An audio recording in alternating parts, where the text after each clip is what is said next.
Vamos en la receta médica de la Z, ya son las 11:34. En breve estaremos conectando con el público. Doctor, pero el ser humano llora por diversas causas, por dolor, cuando se emociona demasiado, una sorpresa agradable, ¿verdad? También a veces, Sí. si es una persona muy sensible, a propósito de esto, llora.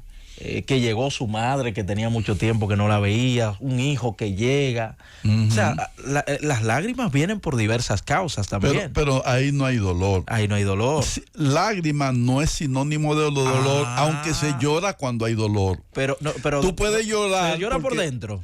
Bueno, se llora por dentro, pero tú puedes llorar y no es dolor lo que tú tienes, puede ser alegría y felicidad, sí. ¿entiendes? Entonces, no, las lágrimas es una manifestación del dolor, pero no es exclusivo del dolor. Ok, muy bien. El dolor físico se expresa por quejido, por gritos, por una expresión facial de dolor, un movimiento del cuerpo evitando el dolor. La persona, como dice uno, tiene que hacer un proceso adaptativo cuando tiene dolor físico, hasta que aparece alguien que a través de un analgésico o algún tipo de inyección o algún tipo de maniobra le disminuye o le quita el dolor. Pero el dolor emocional es diferente.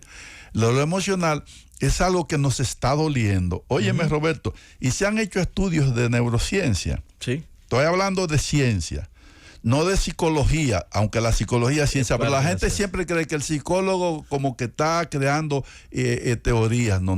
Cuando hablamos de ciencia, hablamos de un laboratorio, un experimento neurocientífico viendo, y las vías neurológicas del dolor físico son las mismas vías neurológicas del dolor emocional. No es algo que yo estoy diciendo para justificar. No, estudios demostrables. Son estudios hechos en universidades por neurocientistas, donde se ve qué vía del cerebro se activa cuando el individuo tiene un dolor físico y qué vía del cerebro se activa cuando el individuo tiene un dolor emocional. Son experimentos que han hecho.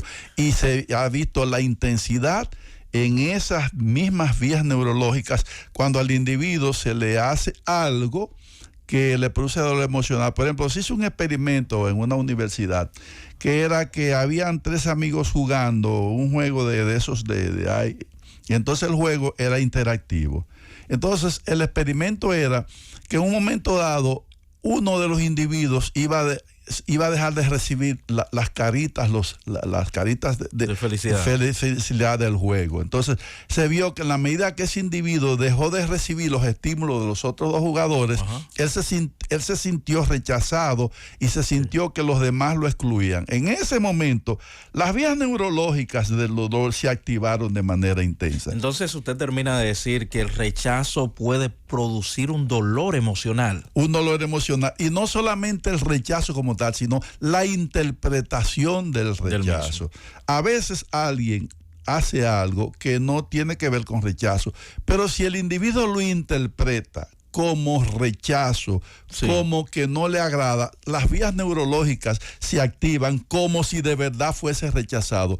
Esa es la base de la terapia cognitivo-conductual, donde una persona interpreta que lo que su pareja hizo es por una intención negativa y resulta que no es así. Entonces, si tú interpretas que lo hizo por esa intención de agresión o de rechazo, entonces tus vías neurológicas se activan y tú sufres. Y el otro individuo dice, pero yo no lo hice por eso. No fue mi intención. Entonces, la terapia cognitiva te hace ver que la opción que tú cogiste para explicar el por qué el otro lo hizo no es la única opción.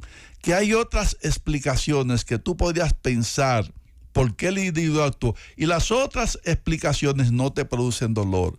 Y entonces tú puedes escoger algo que no te produzca el dolor, que te produce lo que tú escogiste en tu interpretación. Muy bien. Entonces la terapia cognitiva te ayuda a discernir eso, porque muchas veces muchas personas están sufriendo y no es por una razón real, es porque su mente le construye una interpretación de lo que pasa afuera y una forma de ver lo que pasa afuera. Acuérdate que el dolor emocional viene de afuera hacia adentro y entonces eso que él interpreta o ella interpreta le produce produce un sufrimiento.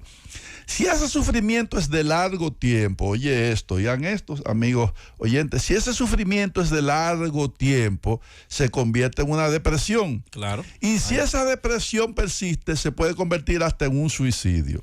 Depresión mayor. Se va. Fíjate cómo por el dolor emocional una persona puede sufrir, puede deprimirse y puede incluso quitarse la vida. Fíjate lo importante que es esto. Por eso este es un tema de una gran trascendencia para que nuestros oyentes, Roberto, tú que eres psicólogo, nuestros oyentes entiendan y oigan lo que es el dolor emocional y cómo el mundo está viviendo, Roberto, amigos, amigas oyentes, el mundo está viviendo en tanto dolor emocional por todas las cosas que hemos descrito y hasta por las que no tenemos tiempo aquí de describir.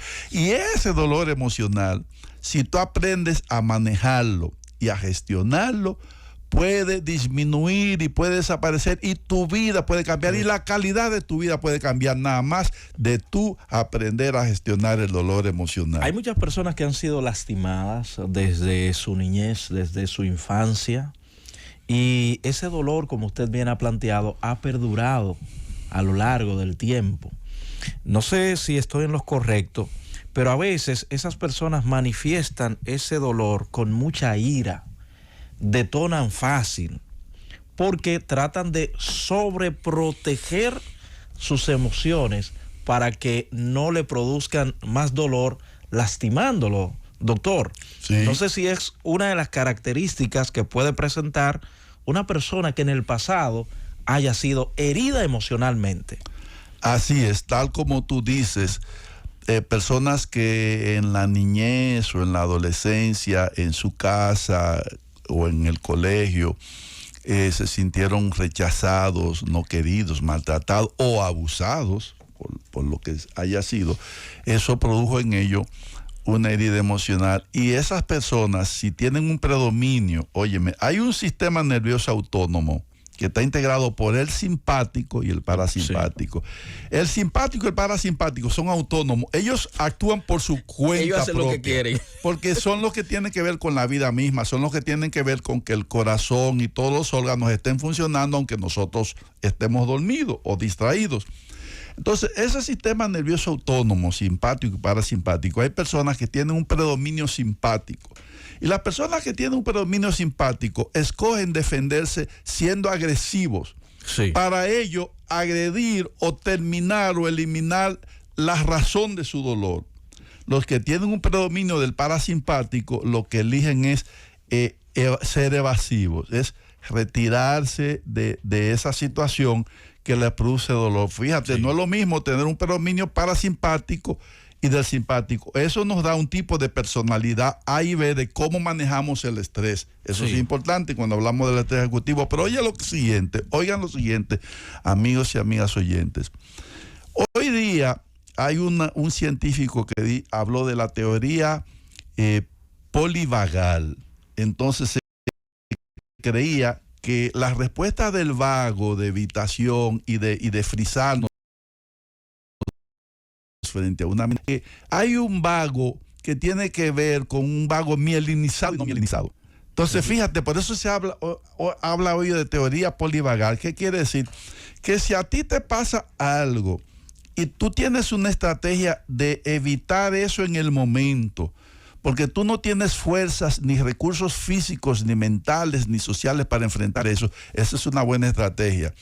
Pero el que tiene un vago no mielinizado se queda paralizado durante mucho tiempo y durante el resto de su vida. Entonces, su estrategia de sobrevivencia, que lo pudo haber ayudado para enfrentar una violación, una agresión, un asalto, que le sirvió. Entonces esa persona sigue toda la vida actuando inhibido, paralizado, que no se atreve a hacer las cosas y se queda que uno le dice, pero ¿qué es lo que te pasa a ti? ¿Por qué tú no reaccionas?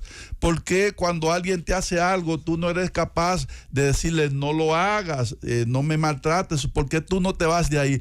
Porque la teoría polivagal explica que ese individuo su aprendizaje se quedó como un mecanismo de sobrevivencia que él utiliza para evitar. Entonces hay personas que se pasan la vida evitando. Así Por es. eso tú vas a encontrar Y no hacen nada. parejas que tienen 15 años con un conflicto y ninguno de los dos ha hablado nunca de eso.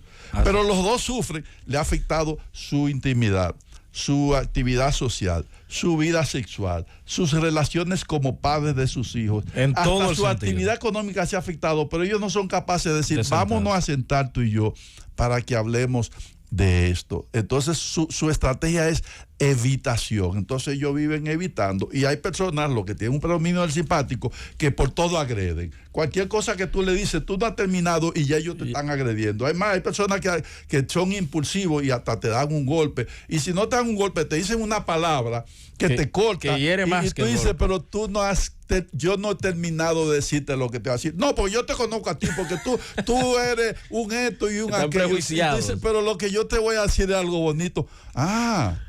Sí, eso pasa. Pero yo te iba a alabar, pero ellos reaccionan, se predisponen. Y cuando tú le dices, mira fulano, te quiero decir algo, mira, a mí no me venga a decir no, porque tú eres Pero un freco. espérate. Tú dices, pero lo que yo te voy a dar una buena noticia. Sí. Entonces, las Usted personas... sabe que eso pasa mucho en los centros de labores. Te manda a llamar el gerente. Usted nunca piensa que es para algo bueno. Sí, sí. ¿Qué yo hice? Ese es muy buen ejemplo. ¿Y qué yo hice? ¿Y por qué ese hombre le ha cogido conmigo? ¿Y por qué a mí? Y basta y con- lo que lo con van a hacer, mala lo cara. están llamando para ascenderlo, felicitarlo. Pero él va, dígame, y Sí. molesto, sí. Y el jefe le dice, siéntese, caballero. Sí. No, que si usted, dígame rápido lo que usted me quiere decir. Y él dice, pero ¿y qué es lo que le pasa a usted? Esa actitud. Yo lo que lo estoy llamando para felicitarlo y decirle que le vamos a subir que está el haciendo muy sueldo. buen trabajo. Sí. Pero si me lo hubieran dicho desde un principio. Vamos a darle la bienvenida a la doctora Marisol Tavera también aquí en la receta médica de la Z. Buenos días, doctora. Buenos días.